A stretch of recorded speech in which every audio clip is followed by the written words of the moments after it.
ಕನ್ನಡಿಗರ number 1 choice Kannada matrimony. Metro connectivity ಇವತ್ತು ಹೆಚ್ಚು ಕಡಿಮೆ 100 ಕಿಲೋಮೀಟರ್ ತಲುಪ್ತಾ ಇದೆ ಅಂತಂದ್ರೆ ಅದಕ್ಕೆ ನರೇಂದ್ರ ಮೋದಿ ಸರ್ಕಾರ ಹಾಗೂ ಪ್ರಧಾನಮಂತ್ರಿಗಳು ಬೆಂಗಳೂರಿನ ಇನ್ಫ್ರಾಸ್ಟ್ರಕ್ಚರ್ಗೆ ಕೊಟ್ಟಿರುವಂತಹ ಪುಷ್ಯ ಕಾರಣ. 2014ನೇ ಇಸ್ವಿಯಲ್ಲಿ ಮೋದಿಯವರು ಪ್ರಧಾನಮಂತ್ರಿ ಆಗೋದಕ್ಕಿಂತ ಮುಂಚೆ ಬೆಂಗಳೂರಿನ ಮೆಟ್ರೋ ಕನೆಕ್ಟಿವಿಟಿ ಇದ್ದಿದ್ದು ಸುಮಾರು 7.5 ಕಿಲೋಮೀಟರ್.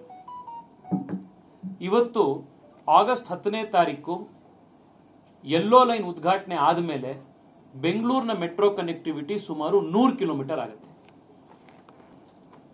ದೆಹಲಿ ನಂತರ ದೇಶದ ಅತಿ ಕನೆಕ್ಟಿವ್ ಇರುವಂತಹ ಎಕ್ಸ್ಪಾನ್ಷನ್ ಇರುವಂತಹ ಮೆಟ್ರೋ ಯಾವುದು ಅಂದ್ರೆ ಅದು ನಮ್ಮ ಬೆಂಗಳೂರದಾಗುತ್ತೆ.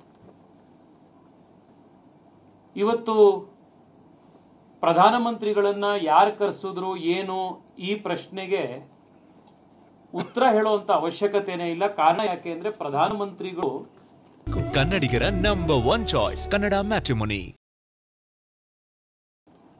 ಬೆಂಗಳೂರಿನ ಮೆಟ್ರೋ ಆದಷ್ಟು ಬೇಗ ಉದ್ಘಾಟನೆ ಆಗಬೇಕು.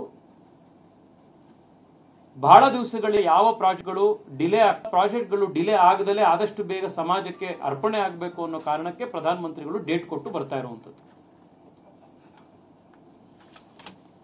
ಪ್ರಧಾನಮಂತ್ರಿಗಳು ಅವರು ಕರ್ನಾಟಕಕ್ಕೂ ಪ್ರಧಾನಿ, ದೆಹಲಿಗೂ ಪ್ರಧಾನಿ, ಅವರು ಭಾರತದ ಪ್ರಧಾನಮಂತ್ರಿಗಳು.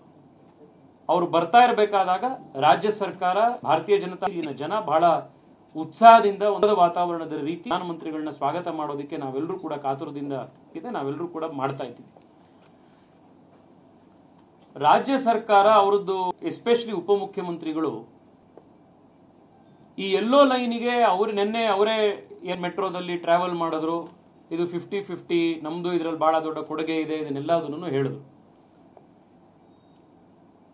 ಕಳೆದ 2.5 ವರ್ಷದಲ್ಲಿ ಮುಖ್ಯಮಂತ್ರಿಗಳಾಗ್ಲಿ ಉಪಮುಖ್ಯಮಂತ್ರಿಗಳಾಗಿರ್ಲಿ ಯೆಲ್ಲೋ ಲೈನ್ ಮೆಟ್ರೋ ಬಗ್ಗೆ ನಿನ್ನೆವರೆಗೂ ಕೂಡ ಒಂದು ದಿವಸ ಕೂಡ ತಲೆ ಕೆಡಿಸ್ಕೊಂಡೇ ಇರಲಿಲ್ಲ. ಈಗ 10ನೇ ತಾರೀಕು ಪ್ರಧಾನಮಂತ್ರಿಗಳು ಬರ್ತಾ ಇದ್ದಾರೆ ಉದ್ಘಾಟನೆಗೆ ಅಂದಿದ ತಕ್ಷಣ ನಿನ್ನೆ ಎಲ್ಲಾ ತಾಮ್ಜಾಮ್ ಜೊತೆ ಪ್ರಚಾರ ಗಿಟ್ಟಿಸ್ಕೊಳ್ಳಿಕ್ಕೆ ಕನ್ನಡಿಗರ ನಂಬರ್ 1 ಚಾಯ್ಸ್ ಕನ್ನಡ ಮ್ಯಾಟ್ರಿಮೋನಿ.